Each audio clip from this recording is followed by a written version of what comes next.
Kung paborito nyo nga yung mga binagoongan recipe, ay nako, subukan nyo yung gawing sa bangus. Talaga namang napakasarap. Kung masarap na nga siyang gawin sa pork, ay nako, lalong-lalo na po sa bangus. Lalo na nga kung matataba po yung bangus na inyong gagamitin at syempre boneless na. Nako, panalong-panalo po yung ipare sa kanin. Bali ngayong araw nga po ay gagawin nating binagoongan yung boneless na bangus. Bali 2 peraso po ito at talaga namang napakatataba po nito kaya naman malasang malasa. So hiniwa ko po siya ng ganito po kalalaki. Yung ganitong recipe talaga namang uulit-ulitin mo dahil nako, panalong-panalo po yung ganitong recipe. So ayan, nahiwa ko na po yung ating 2 buo ng bangus. Tapos iset aside po muna at sa isa pong kawali ay naglagay po ako dito ng olive oil. Medyo marami-rami po yan. Tapos medyo may karamihan din pong bawang at isang buong malaking sibuyas. Kung wala po kayong olive oil ay pwede pong vegetable oil ang inyong gamitin. Pwede rin naman po yung ordinaryong mantika pero syempre mas healthy po kung vegetable oil or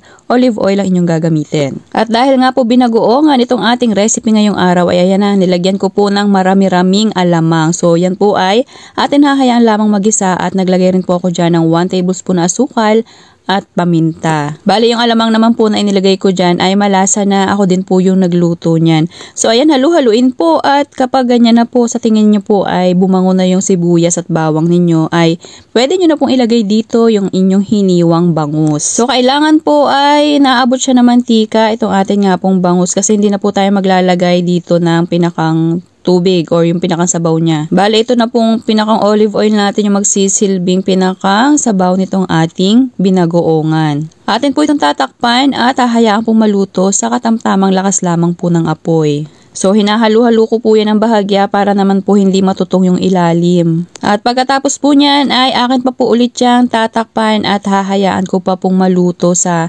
katamtamang lakas lamang po ng apoy. At syempre, masarap sa binagoongan yung maanghang kaya naglagay na rin po ako dyan ng sili. At pagkatapos nga po ng ilang minuto, parang niluto ko po siya sa loob ng 40 minutes sa katamtamang lakas lamang po ng apoy. Mas masarap po kasi kapag hindi minamadali yung ganitong luto. Nako, amoy pa lang ay ulam na. So kapag ganyan na po, pwede nyo na po yung hanguin dahil yan pong ating bangus na binagoongan ay luto na. At syempre kapag may binagoongan po ay masarap din po yung paresahan ng mga pinritong talong. At kung umabot ka nga po hanggang dito sa part nitong ating video, pakipusuan nyo naman po itong ating recipe. At mag-comment na rin po kayo kung nagustuhan nyo po ba yung ganitong luto sa bangus. So ayan, at kung hindi ka pa po naka-follow ay pakifollow nyo po itong ating page. Salamat po. At ayun nga, nung nakapagprito na po ako ng talong, patatagalin pa ba natin yan? Syempre, atin ang huhusgahan itong ating binagoongan boneless na bangus. So, ayan, ako,